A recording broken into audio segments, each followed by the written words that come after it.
పవిత్ర దేశం. ఈ దేశం పుణ్యభూమి, కర్మభూమి.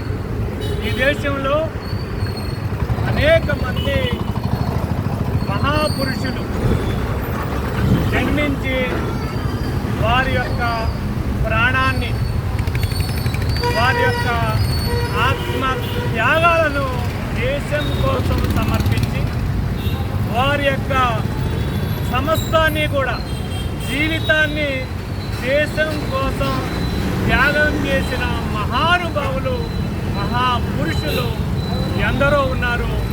వారిలో ముఖ్యమైనటువంటి వారు అల్లూరి సీతారామరాజు.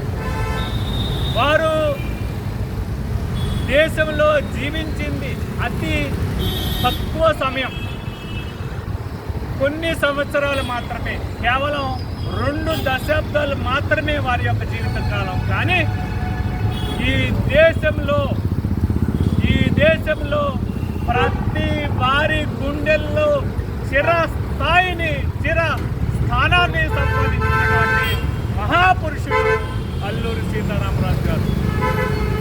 వారు ఆంధ్రప్రదేశ్లో 1897వ సంవత్సరంలో మరి సూర్యనారాయణరాజు వారి ఆ దంపతులకు జన్మించినటువంటి మహా పురుషుడు వారు. నారాయణమ్మ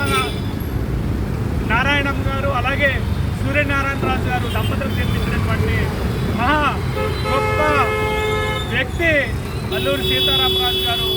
వారి యొక్క జీవితాన్ని, ప్రాణాన్ని దేశ సేవకు, మరి దేశ స్వతంత్రం కోసం వారు ప్రాణ త్యాగం చేసినటువంటి విషయాన్ని గుర్తించుకోవాలని ప్రజలు వారిని మనమందరం కూడా పరిపూర్ణమైనటువంటి ఆత్మానుసారంగా వారికి నివాళులు అర్పించవలసినటువంటి అవసరం ఉందని సందర్భంగా తెలియజేస్తూ ఇంత మంచి కార్యక్రమాన్ని ఏర్పాటు చేసినటువంటి మరి అందరికీ కూడా హృదయపూర్వక ధన్యవాదాలు తెలియజేస్తూ సెలవు తీసుకుంటాను. జై అల్లూరి, జై అల్లూరి, జై అల్లూరి, వందే మాతరం, వందే మాతరం, వందే మాతరం, భారత్ మాతా కీ జై.